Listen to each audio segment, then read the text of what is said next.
whenever you're ready, it's rolling. Obviously, we'll cut it. That's a worry. Yeah. Tune into Is It Fast live every single Wednesday, 7 p.m. at GMT. You are welcome. Hi, I'm Daniel Rowbottom, racing the British Touring Car Championship with Team Dynamics, and you're watching Is It Fast? Hi guys, it's Nick Hamilton, and you're watching Is It Fast? It's 7 p.m. It's a Wednesday. Must be time for Is It Fast. 7 p.m. It's a Wednesday. It must be time for Is It Fast Live. Welcome along. If you're watching us, we apologise in advance. If you're listening to us, then congratulations. You have the better end of a bad deal. That's right. We're not very pretty. But thank you for tuning in to Is It Fast Live, the weekly show from the team at Is It Fast, where we handpick all of our favourite stories from the world of automotive, motorsport, and everything that comes in between to bring you what we think. And as per usual, I am not allowed to fly this ship alone. There's another guy called Stuart that's along with me for the ride. How you doing, Stu? You all right? Yeah, not too bad, mate. Yes, I'm the co-pilot. We're not allowed to have the same meal for kind of safety type reasons. I think it's covered in that film, Airplane, practically a documentary. Yes, once again, I am here with no better plans on a Wednesday night. I really should get myself a hobby. Now, Stuart and I are not just big fans of motorsport. Stuart is a massive rugby fan. And we are both big fans of football as well. So on that note, we'd like to invite you to enter a very, very special Is It Fast competition. Is anyone interested in going to the FA Cup final in a helicopter? We are looking for 2 people to join us, leaving early Saturday morning, flying from Kent into London, having breakfast, and then watch the match and fly home. Message Is It Fast if you're interested, particularly if you have a helicopter and some cup final tickets. Otherwise, we can't go. Now,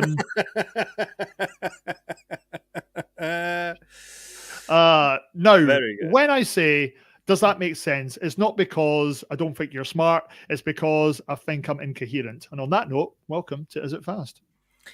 Welcome to Is It Fast Indeed. But while we try and figure out how we can get ourselves a helicopter and some tickets to the FA Cup final between 2 teams, I haven't got a clue who it is this year.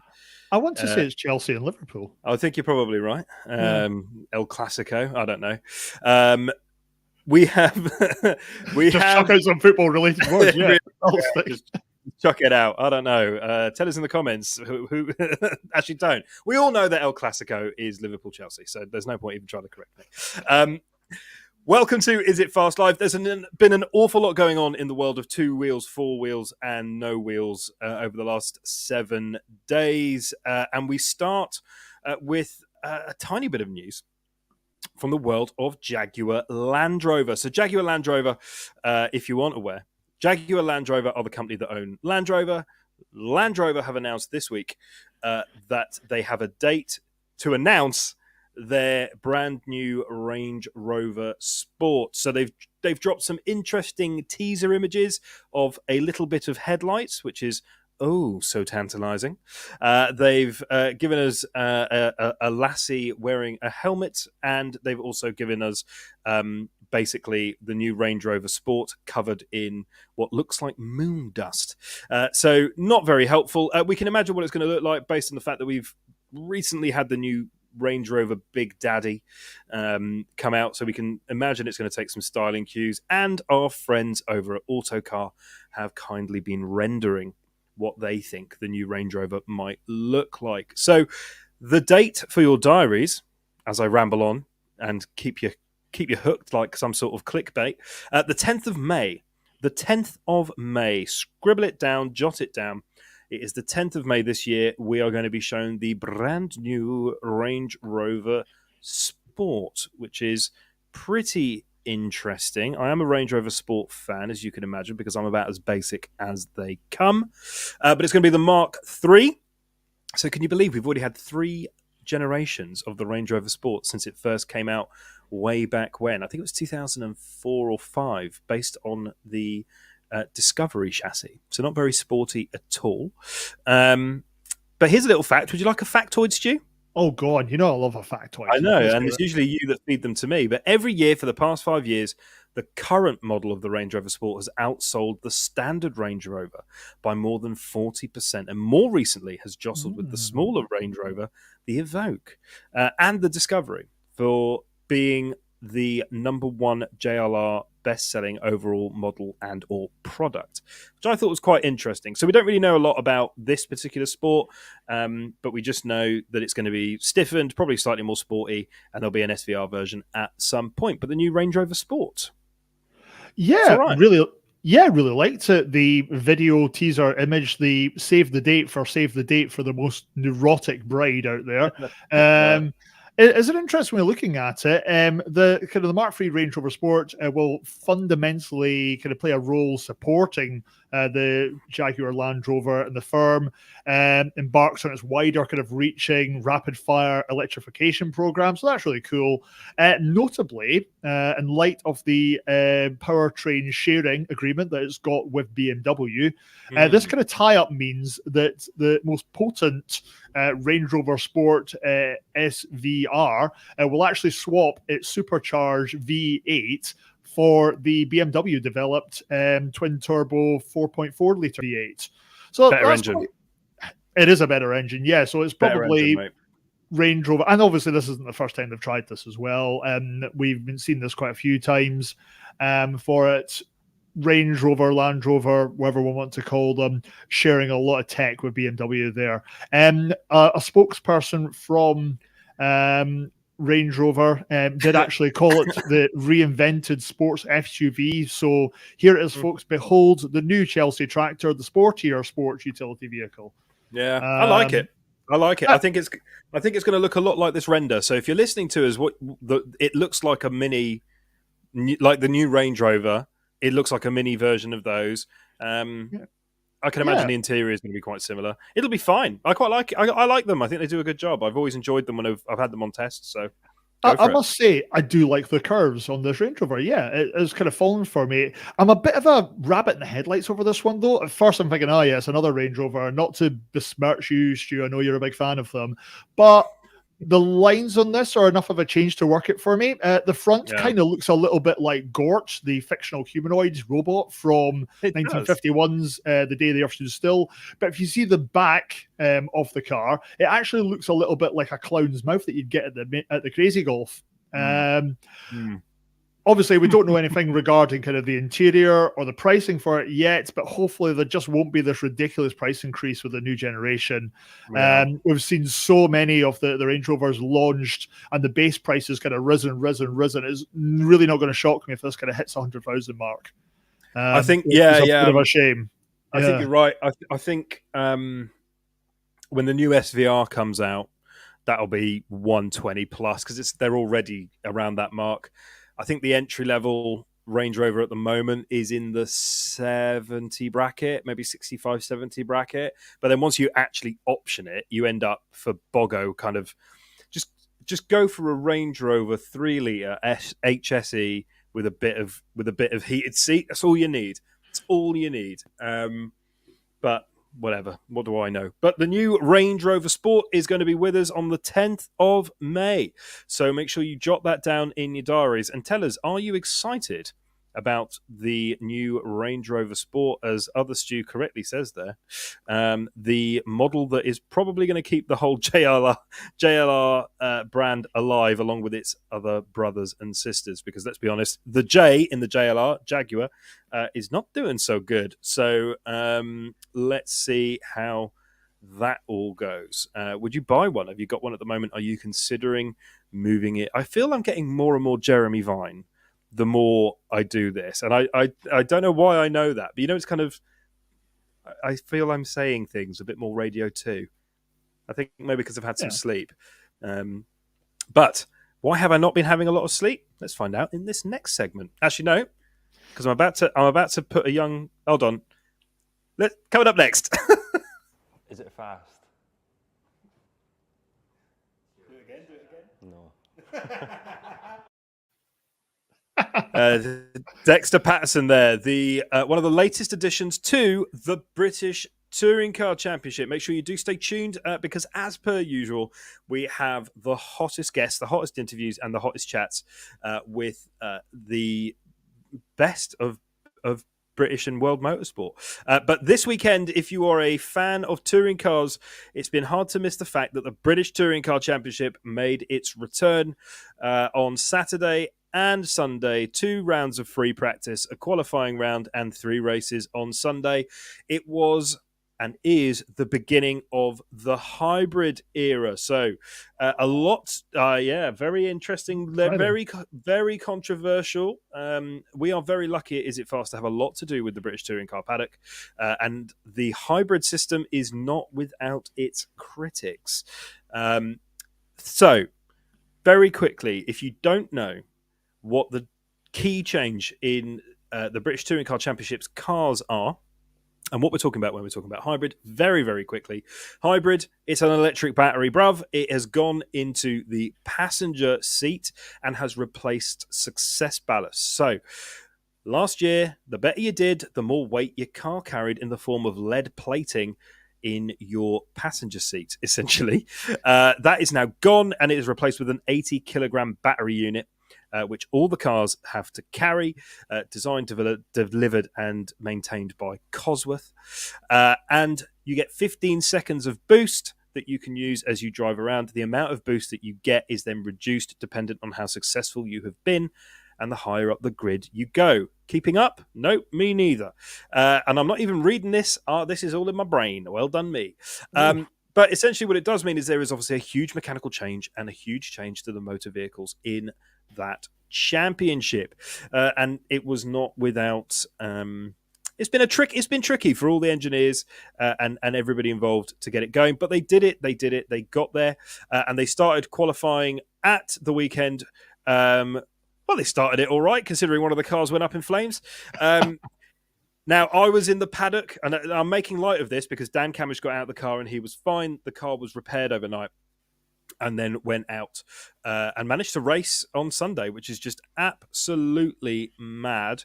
But all joking aside, I was in that paddock on the Saturday, and there was a very eerie hush. It was very Romain Grosjean for a moment. You know, the car went up in flames. It's one of the worst bursts into flame I've seen in the touring car world in a long time. And everybody went very quiet. It's very eerie when 29 garages full of mechanics and noise suddenly get very quiet, and it feels like you can cut it with a knife. It was horrible. But Dan Camish did manage to get out all right. There was a fuel line issue. Mad how Napa and Motorbase managed to rebuild that car. Qualifying happened. It wasn't very interesting. But across, I'll be honest, for me anyway, across the racing, Tom Ingram managed to win race number 1, managed to nick it off Jake Hill, who was disqualified after he had a ride height issue. And then we saw record crowds. It was at Donington Park. If you were there, let us know. If you saw me running around and you're going to be at the next round, say hi. I'm always around wearing a loud T-shirt or something. So feel free to come along and tell me what you think of the show. If it's positive, if it's negative, don't. But we saw record crowds, 40,000 people, Stu. 40,000 people plus. Wow.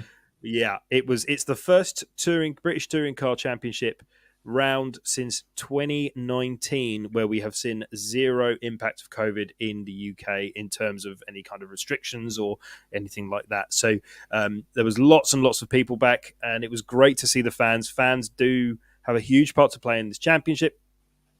So it was great for the championship to see that many people back and just enjoying it, really. And it was a beautiful day, hot and cold all at the same time. It was about 9 seasons in a day over there. Race 2, Flash Gordon on the top step. Not massive surprise. The fella is an absolute legend in touring cars. But George Gamble, massive well done to George Gamble, Sicily Car Gods Motorsport, his BMW 3 Series. He's brand new to the championship. We are, and this is an exclusive, I think I'm allowed to say it, we are going to have George on the show from Brands Hatch in 2 or 3 weeks' time. We're catching up with him. So that's going to be really, really good. So we can share what it's like to be a rookie and be on the podium. You know, he was in Porsches last year.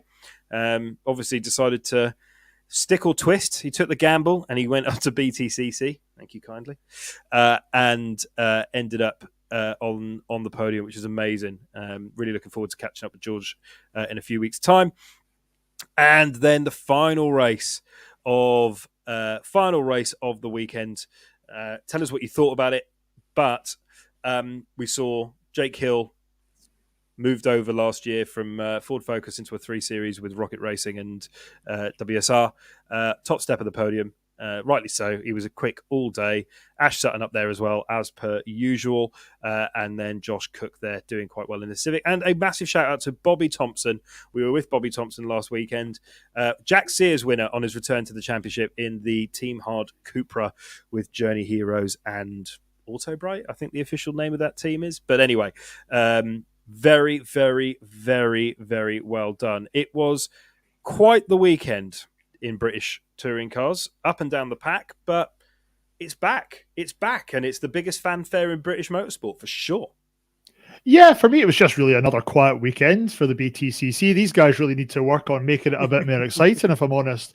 Yeah, Tom Ingram really putting himself into the history books, being the first ever winner of the new hybrid era. That's really exciting. That's a phenomenal thing for the CV.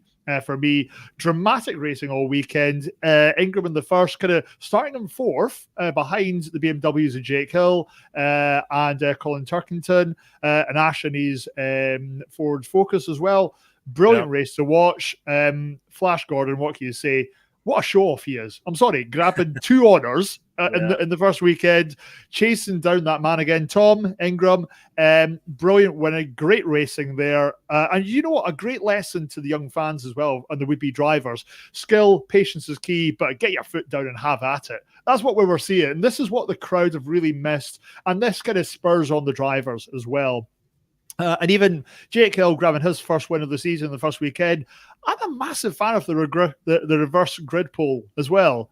As well. All right, he didn't have any trouble from lights going out there. He controlled the race from the front, edging away from the pack. But that's given him his 4th career win. That's phenomenal as well.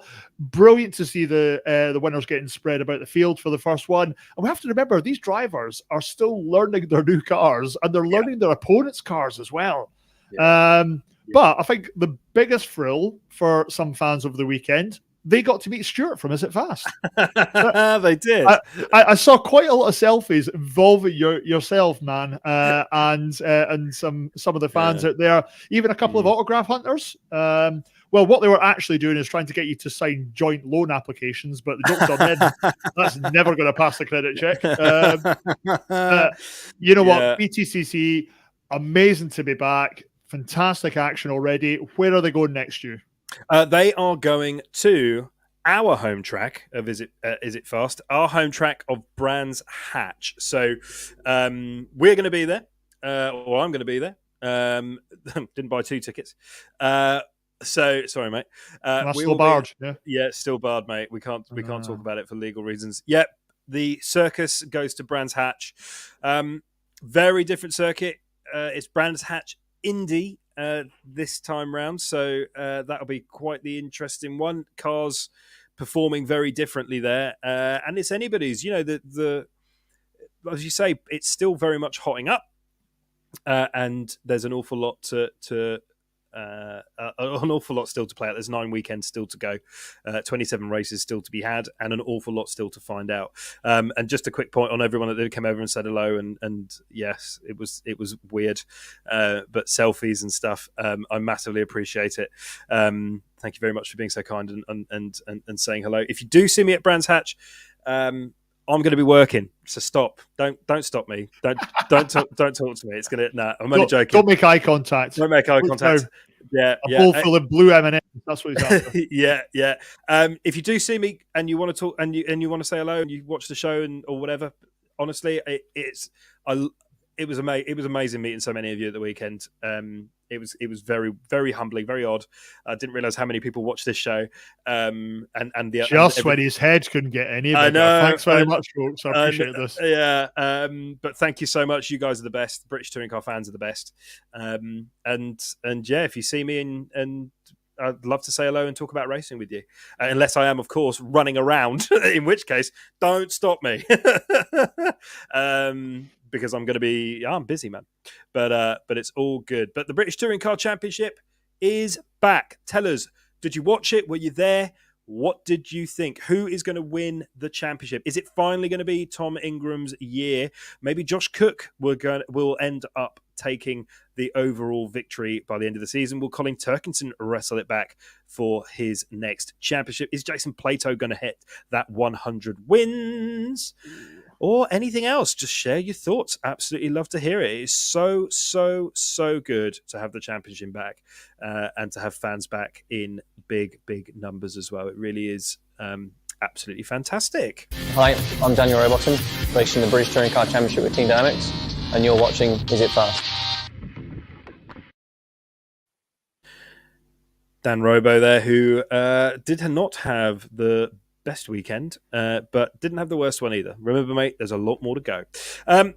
It was another small race going on over the weekend. F1, was it, Stu? Is that what they call it nowadays? I think it's pronounced that. Yeah. Is it pronounced Formula Fwam. Fwam? Is it pronounced that, or is it actually, because we want to call it the Italian Grand Prix at Imola, are you sure it's that? Or is it Formula One Rolex Gran Premio del Made in Italy, del Emilia Romagna, which sounds like the worst pizza from your Turkish kebab place ever, you know? It's like they've just really stuck it on does. there. I'll get the t-shirts printed now. Yeah. Yeah, madness. Did you watch this live? Because I didn't. I had to watch the highlights on the Monday because I was working, as previously explained, over the weekend at another championship. No, I didn't watch this live. Fair one.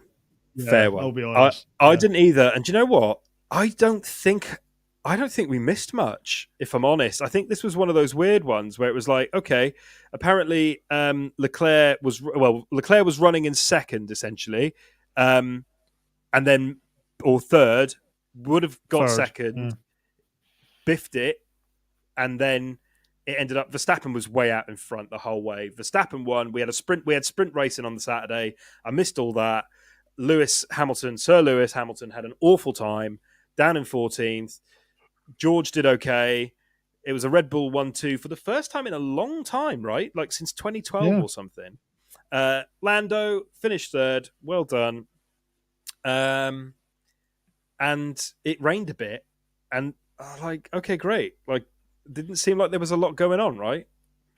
Yeah, a Red Bull 1-2 in the back garden of Ferrari. The prancing horse fans did not like that one bit. But yeah, you touched on it there. Verstappen just strolled to victory. He was in pole, led Red Bull all the way. I did feel sorry for Charles Leclerc.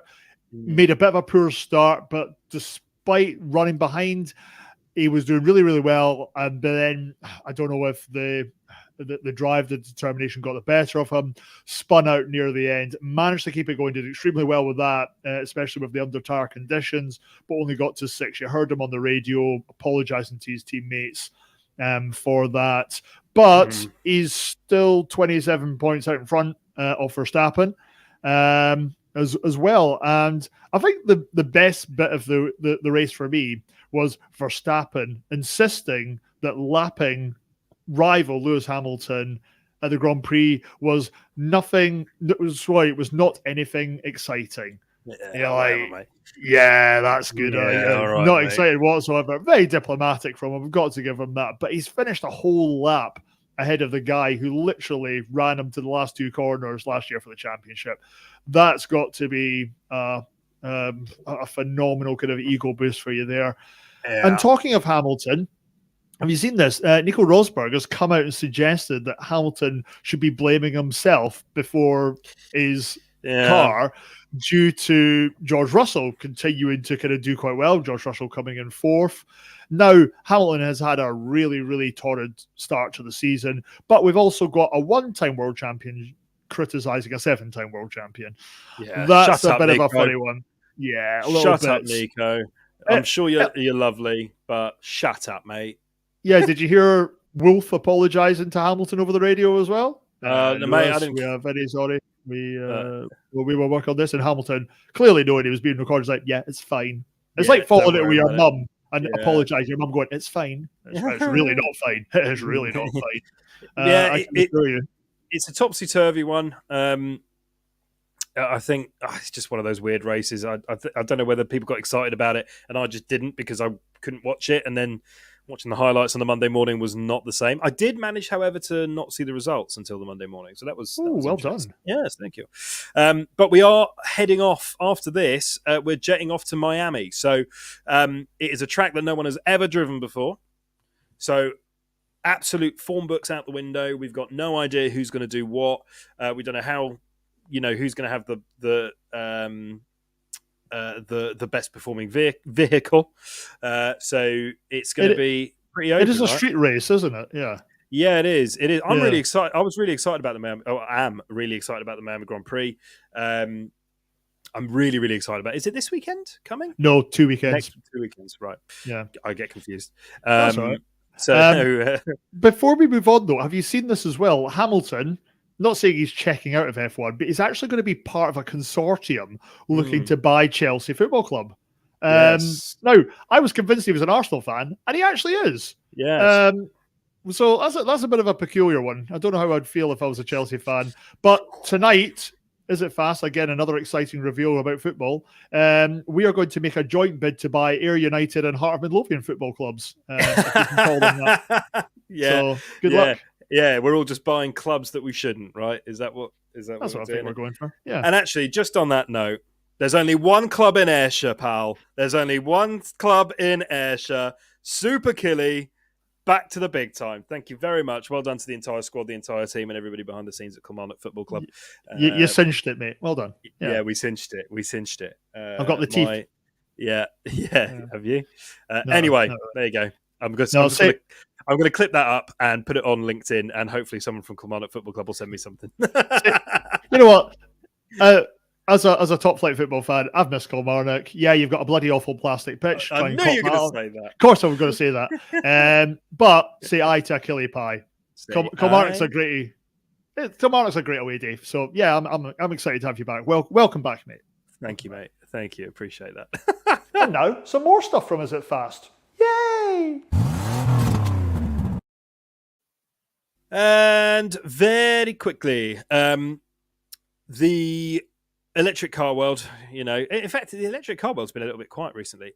But we did have news this week that Lucid, the company who are rivaling Tesla and basically every other electric car manufacturer, they released their car in America already. I think it's built in Florida or California or Arizona or Tennessee or something. It's built in America.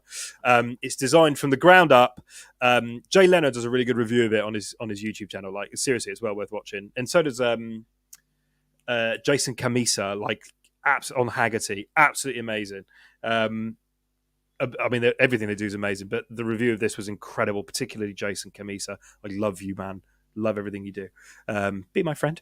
But the Lucid Air, incredible electric car, obviously was due to come to the Europe. They didn't know when. Well, they're saying that it is now going to come to Europe in June. It's going to be launched in Europe, initially in Deutschland, which is Germany, for those of you who don't speak German. Deutsche. The Lucid Air is coming to Germany. Then they're going to roll it out, dependent on what kind of success levels, roll it out Sweden, Denmark, Österreich, and these other places. Still no date or confirmation of the UK, but I think they're going to build right-hand drive. It will probably come to the UK because it's probably going to come to Japan. So if you're going to make it, you might as well make it for everybody in Australia and everything. I really, really, really, really enjoy these. I'm very excited about them. They look mad. They look incredible. It's a car designed from the ground up to be EV first with no compromises. And to all intents and purposes, it looks like that's what they're achieving. So just very quickly, those of you who are interested in electric vehicles, which is all of us, it should be all of us. It is an interesting part of the automotive space. And let's be honest, electric cars are no longer a novelty. Lucid Air, come into a Deutschland near you soon. Yeah, exactly. They've been talking about June or July for this coming to mainland Europe. They're also going to be expanding into China 2023. It has not yet been confirmed in the UK market, as you said, but it's been strongly hinted that there's going to be a right-hand drive version, which is great. I don't know if you picked up on this, but apparently in March, it was announced to investors that so far they've produced 400 Airs and they've delivered more than 300. But well, I say that'd be a trick. They've made 400 and delivered 3,000. That's a bit of is it faster counting there, isn't it? I was going to say the Bernie Madoff version of cars, yeah, absolutely. But they've actually got an extensive order bank of 25,000 as well. So it's all there. They reckon it's going to be able to match or beat the Tesla Model S for 0 to 60, 1.9 seconds. It kind of, I really like the design of this, but it kind of looks a little bit like the crossover between the Audi A6 e-tron concept and the concept that they did for the Lexus LFZ electrified. Oh, yes, I know exactly what you're talking about. Yeah. No, I do. That's no. That's real sarcastic. Well, yeah, it's just my voice. That's true. All right, Jeremy Vine. Yeah, but is it just me? This car looks friggin' huge. I'm going to be struggling to kind of think about this on some UK roads because it's going to be pretty wide and pretty long. It's not that big, man. Like, really? It might just be the picture said. It doesn't look that big on the videos, but then all the videos and all the reviews so far have been done in the US, and I've been led to believe the US is pretty big. So, yeah, exactly. The car could be built in Florida, California, Arizona, anywhere. Yeah, that's how big this car is. It needs to go across states that are nowhere near each other. I know, nightmare. But anyway, the Lucid Lucid very Air, cool. What we see yes. one, yeah, yes. I'm very excited about them. I'm fairly aesthetic. I like how things look more than anything else. Very shallow, and I think it looks great, and apparently it runs great too. So it's positive, isn't it? Yeah, I would say. The question that all petrol heads love to ask: C'est rapide? Is it fast? Ist schnell?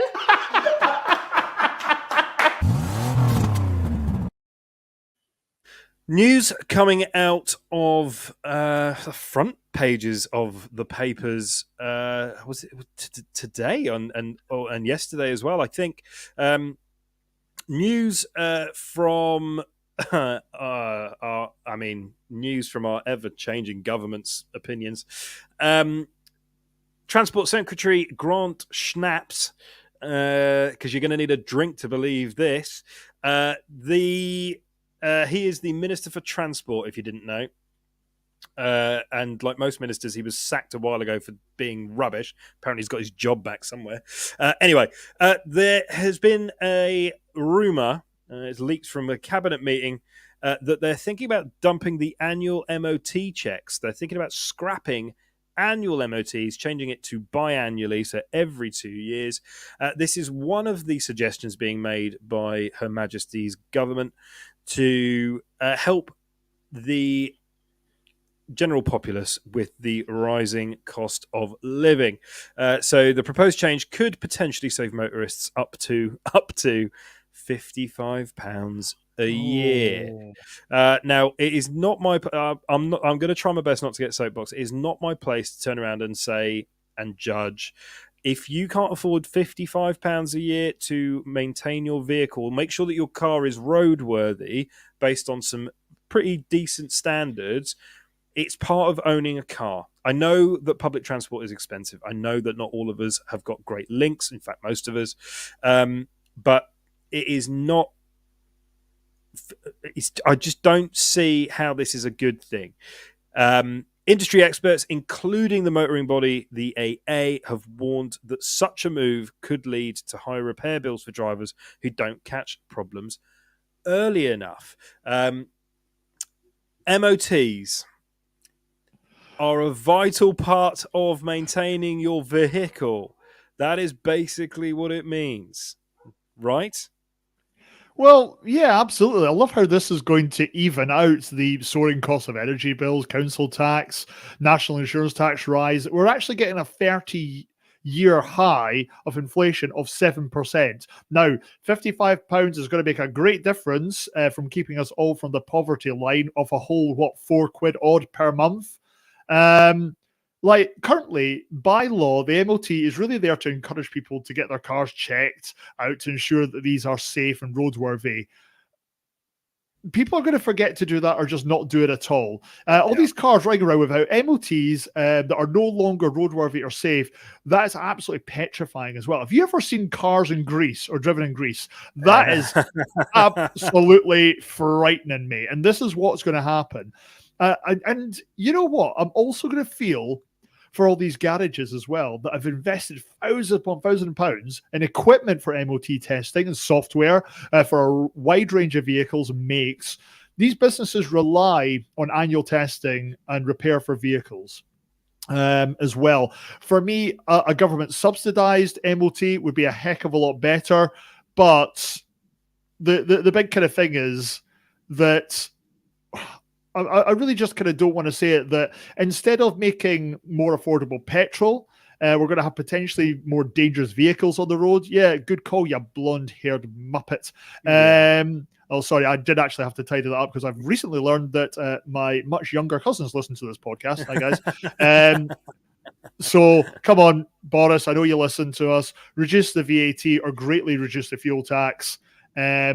We're just going to have a lot of unfit vehicles on those roads that's going to impact on safety.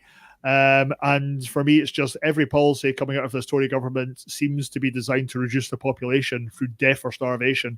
Sorry, that is my kind of non-political, on the fence feelings on the matter. Thank you. I just think if you can fail a P&O ferry on its boat MOT or whatever it is, that I just don't understand. I mean, it's not going to happen. They're not going to do it. This was a suggestion as they were knocking it around the room, going, right, guys, what are we going to do? How about an MOT every 2 years? Oh, well, that's an idea. I mean, it's money saved, and it's if anyone has ever watched the sitcom The Thick of It, This rubbish is more fictional than the fictional sitcom about this rubbish. It is the kind of thing that would be banded around as an idea, and then anyway, whatever. But don't get too wound up. If you've read this in the press, they're not.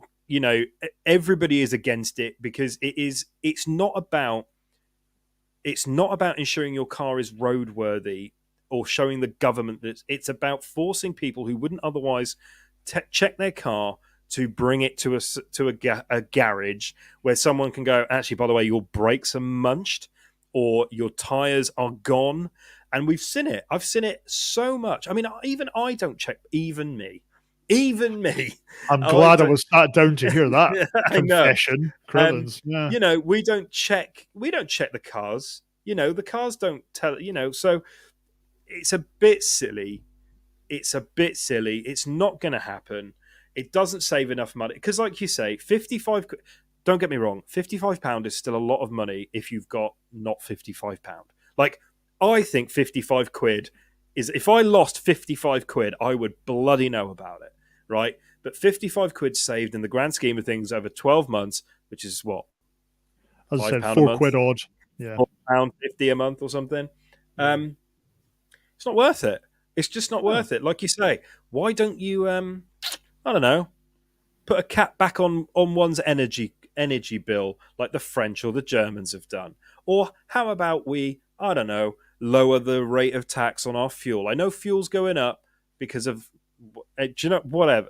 Just, this is not the solution. It's not going to happen. And frankly, it probably will lead to more dangerous vehicles on the road, which in itself aren't good. All right? It's not good. Anyway. It's not good. Yeah, but we've also surely we lost a lot of the older cars when they were traded in as part of the scrappage scheme years ago as well. So there are more roadworthy vehicles out there. Like back in the day, hate to care to admit, but we drove around like some proper bangers at uni and things like that. These cars would not be safe now. You kind of look back and you kind of riding in this glorified go-kart for the fear of your existence. Yeah. But these you kind of hardly ever see them anymore. Yeah, they're few and far between.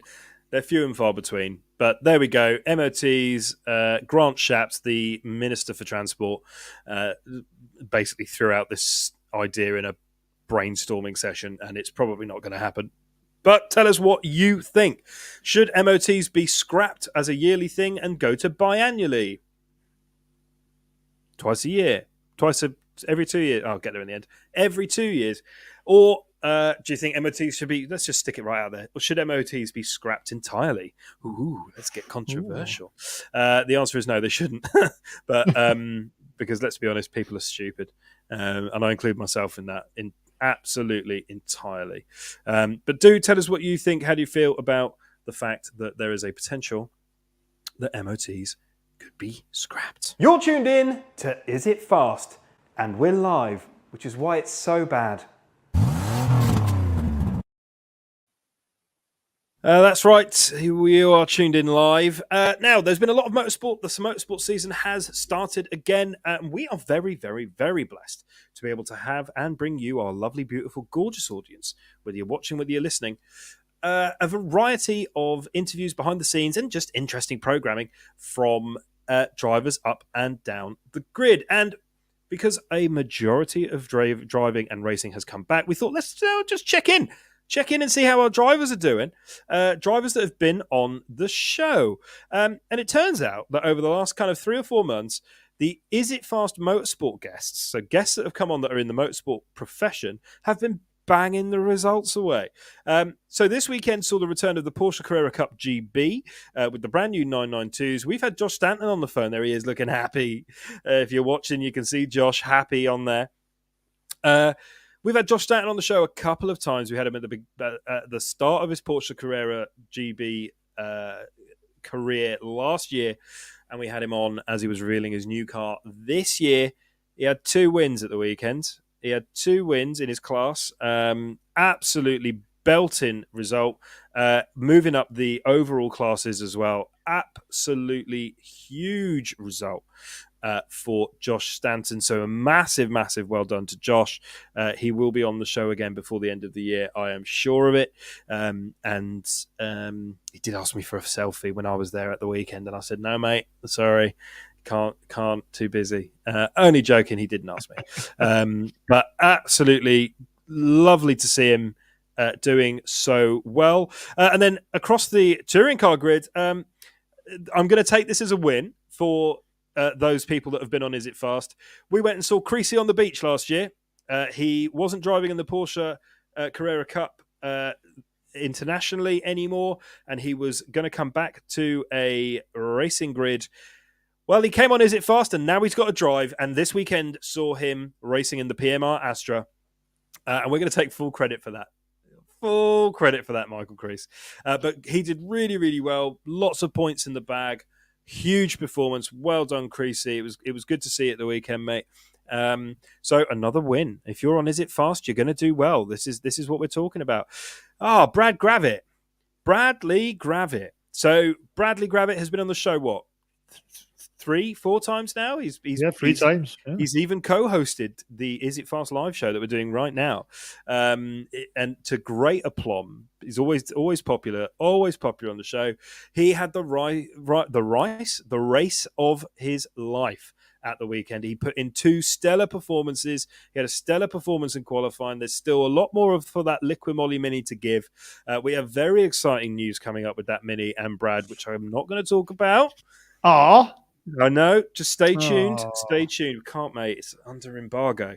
But stay tuned because we have a very exciting set of announcements for both Brad and his Mini and some more stuff wider afield. But well done, Brad. Could have finished second on that second televised race on the Sunday. But he's absolutely flying. Massive hello to Max Coates, his teammate, who's also been on the show as well. But absolutely stellar performance. Lesson: Is It Fast brings you results. And then a massive well done to Luke King. Luke King, who was on the show last year, and we chat backwards and forwards regularly. He's a lovely, lovely guy. He does a lot of media work for Stan Sport in the Australian TCR Championship.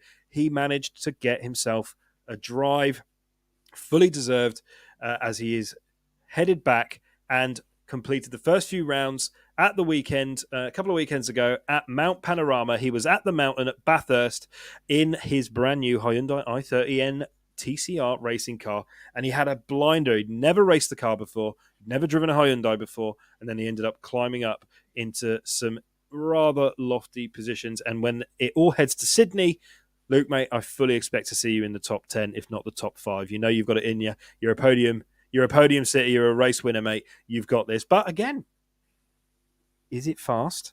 And and we see success. There must be something about being on Is It Fast that brings you a host of success. So massive well done.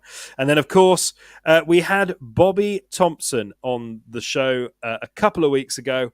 Bobby, Jack Sears trophy winner this weekend just gone in the British Touring Car Championship in that Team Hard with Yazoo and Journey Hero Cupra. Massive well done. Absolute pleasure to have him back on the grid.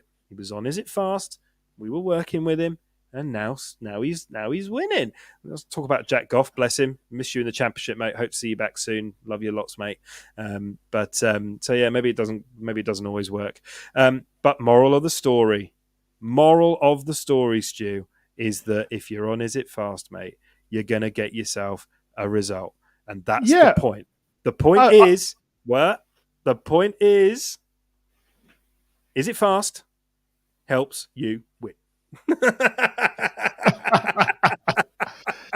I've got to agree. Like the evidence is clear in front of us. We are people of science. Therefore, here is our findings. It's been backed up. What more can you say? I like to think our winning attitude and success has rubbed off on them. Do you think they'll remember us now that they've got these lofty heights? I don't know, mate. It's hard to know. Like for me, like all the lads mentioned, have always been great with us, and they're always awesome when they come on the show or we get to interview them. I particularly enjoy the outtakes and the stuff that we don't air and the stuff that we can't air. There's a lot. So that's really important for them to remember next time we call. That we do save a lot of footage. Just putting that out there. It's all. We actually, and this is completely true. We throw nothing away. We actually have all of it, and there's some pretty spicy stuff in there. But once again, if you missed it, Is It Fast helps you win. That's all I'm saying. Yeah. So, for anybody listening to the podcast, basically Stuart managed to find kind of type in emojis and has put together a very kind of lovely little graphic there. So thank you, Stu. That's it. Is It Fast helps you win. But massive well done to everyone. Obviously, we have so many people on the show over the last 5 years, and they've all gone on to do incredible things. It's got nothing to do, it does unfortunately have nothing to do with us, but it's always a joy to share in your successes and to see everybody do so well, because it's lovely. It really is. So yes, well done everybody mentioned, and all those who I've not mentioned. The list is actually much longer than that, but yeah, it's pretty good. Should we move on before we self-flagellate anymore? I think so. I think so. We're about to talk about watches on Is It Fast?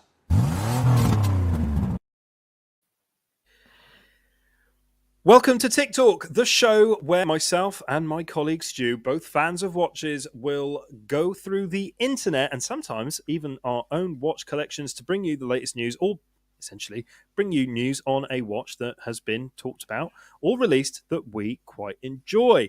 And this week, something that has never, a brand that has never featured on TikTok, Bell and Ross. So Bell and Ross are a watch manufacturer that I don't know, they kind of ebb and flow. I think they ebb and flow a little bit. But this is the new version of the BRV292. And it's new because it's orange. That's basically all I can gather. Is that you can get a BRV2 that's other colours, right? Like it's not... There's also a white version available. Is there a white version? Okay, cool. Yeah. It looks pretty funky. I quite like the look of it. Again, this is not a review. This is just our reaction to the news. But pretty cool. What do you think about this? What can you tell us about this, Well, Stu? we've seen a plethora of colourful Ooh. watch faces. Good word. Thank you. It was a good word, I thought. Yeah. Great word.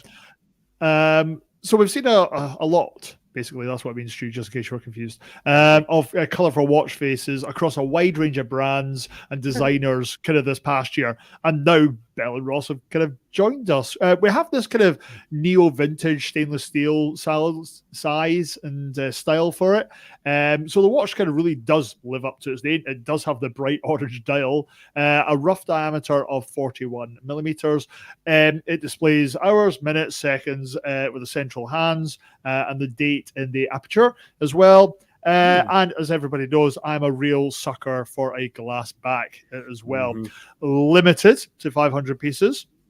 The Bell & Ross V292 Orange is available with a rubber strap or a metallic bracelet for it. Do you know, Stu, how much it is?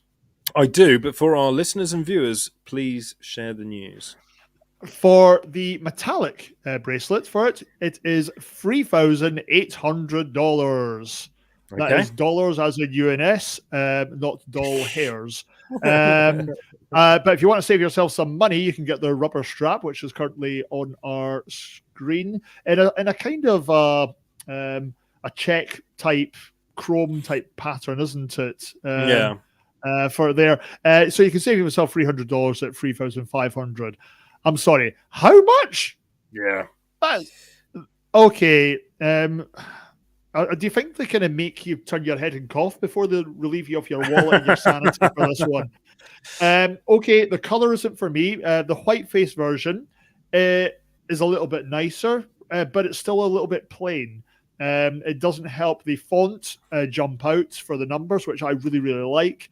And plus, it actually looks on some of the models a lot smaller than the 41 millimeter stated. But at that price for a Bell & Ross, I'm a big fan of the Bell & Rosses. I do like the kind of the black ones that they've got, the more traditional ones that you see. But at this price, it's a massive, massive no-no for me. Yeah. I agree. I like Bell & Ross. I never really know where they sit as a brand. And I don't mean any disrespect by that. I just don't know. For me personally, I don't know where I would get one and then where I would wear that when, you know, and it is, I mean, this is the thing with watches, isn't it? They're all, it's all personal choice. But yeah, I think, essentially $3,500 in pounds, is a bit excessive. I don't really see how. I'm a bigger fan of the styles that are the round face and the square kind of casing as well. They've got the kind of the almost kind those of I like a lot. Type. Yeah, that comes with a rubber strap as well. For example, you've got the BR 0392 Phantom, which is all black. That looks really smart. Now that comes in at £3,000, give or take, for it as well. That is far, far more worth it for me than this exact example. I do really like the style, the kind of the 1960s, 1970s throw for it, but you know what? It's not going to be a watch that's going to make a lot of people go, "Wow, you've got that," and they're going to be surprised when you tell them how much you spent on it. Yeah, probably. I agree. Do you know what? I agree with you. I think for me, now this is not a review. We don't have it in our hand. It might, if we might feel different. We have both felt differently once we've actually got watches in our hands, and we'll always turn around and say, "Yeah, you know what? If Bell & Ross, if you want to send us one of these, we might feel different." Okay, but and you won't. But even though I am wearing orangey Bell & Ross orange style, it would appear that was not on purpose. I've just noticed there. Yeah, I'm with you, man. Too expensive. But 500 of them. They're limited. I guess I get why they've decided to jack a price. They'll go if they're not gone already. Yeah, of course they will, but not to us. We are not interested. But Tell us what you think of the Bell & Ross BR-V2 92 Orange. It is a limited timepiece, 500 between $3,500 and $3,800 US dollars to get your hands on one. Like Stu says, might already be gone. Which is, could be one of those. But do tell us. And is there a watch that you enjoy that you would like to share with us on TikTok? We would love to hear from you. Remember to. No one's going to do that. All we do is come on and whinge about watches and how much they cost every week. They might do. I'm interested. Like, are we missing guys, a trick? you see this watch? If you'd like to shit all over it, there it is. I don't know. They might do, but. Some people might like it. They might not. But anyway, tell us if there is something we should be talking about on TikTok. That's all I was trying to say. Not show us what you got so we can tell you it's rubbish, because it's not. It is not our place to do that. Although it might be. Tune into Is It Fast live every single Wednesday, 7 p.m. GMT. You are welcome. Oh, thanks for getting us demonetized there as well, pal. Jeez, I'm not even going to bleep it on the playback. Can't be bothered. It's not a bad word. But we are getting to that point of the evening if you're listening or watching to us live, or if we're getting to that point of the show if you're listening to us on a bus, a tram, a plane, or maybe even listening to us on your commute, which I am reliably informed people do. We are getting to the end of the show. However, we do like to we do, those of you who are regular listeners and get to this point in the show, or regular viewers, this is where it all gets a bit loose. Because everything else has been super tight to this point. But we do like to leave you on a bit of a light-hearted note, but not for this chap. I only watched this very recently, as in about an hour ago. Reports. Now, you can get a Tesla to come to you, right? You can beckon your Tesla. Yes. This is something that I've been reliably informed you can do with probably... It is called the summon feature. It's called the summon feature. Okay. Well, someone used their summon feature and didn't really look what they were doing, and it resulted in quite the expensive mistake. Oh, so what you're watching here is someone has summoned their Tesla right through the back end of their multi-million-pound private jet, which is quite special, quite a special thing to do. So yeah, you've got yourself a private jet, yet you've managed to, what is the right phrase for this? Nobble yourself. He rear-ended a plane. Basically, with his own toy.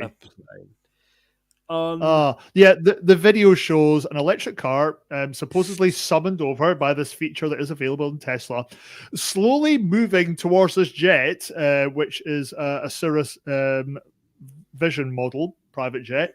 Oh, I did not know that. And it hits the tail end and just kind of diverts the plane in a good kind of 90-degree angle as well. Now, I'll be honest, I didn't laugh when it happened to me, so I'm going to be kind to my fellow Tesla and private jet owner. I like the idea of summoning. It's a bit of a kind of a Jedi power. I'm all for that. But he needs to go back to Jedi school with Yoda for this one. And what makes it even better is it gives the plane a good steady shove. It's like the little electric engine that could. I think I can. I know I can. I think I can. I know. As it just kind of pushes this thing round. The saving grace of this is that at least he hit his own plane. Right. Like, okay. However cool your pals are, if I hit your plane with my Tesla, you're not going to be chuffed. Let's be fair. No, I wouldn't be impressed. But there you have it. Make sure you always check your surroundings before you summon your Tesla. Yeah. Because it's mad. Yeah, but it also comes in as well that kind of Tesla had to recently, as recent as this month, recall 54,000 cars and SUVs because the full self-driving software was letting them kind of go through stop signs as well. Right. So that's Amazing. like that is really great. So what is a Tesla? At least £80,000, a private jet, at least 2 million, showing off and wrecking your own plane. Brilliant, priceless. Well, you could put a price on it. Yeah, you probably can. I can't wait to see the little drawing on that insurance form. That's going to be awesome. Yeah. And then I went like this, and the plane bought it. Unbelievable. But there you have it. It does, like the end of a good insurance form, this car crash of a show is coming to its unnatural end. But thank you ever so much, everybody, for watching. As per usual, if you've watched what you like and you've listened to what you enjoy, make sure you do follow us on your social media platform of choice, or subscribe to the podcast by going to whatever it is, Spotify, maybe Apple Music, maybe Amazon Alexa. Alexa, play Is It Fast? That didn't work. But make sure you do subscribe, follow us on your social media platform of choice to make sure you don't just miss. Make sure you do manage to catch every single one of our live shows as we go out live at 7 p.m. on a Wednesday, but also all of the interesting and lovely programming that happens in between, and there is a fair amount of it. Make sure you do head over to isitfast.co.uk, where you can keep up to speed and read some of the latest articles by our incredible team of writers and creators who do an amazing job sharing their opinions and the latest news with all of you. You can read it on the phone or the whatever. But make sure that you do all of those things. Thank you very much, as per usual. Yeah, thank you very much for tuning in, guys. And that is us for another week. So I'm going to leave you with this thought, that there's no surer way to find out whether you like or hate people than to travel with them. Take care. Have a good night.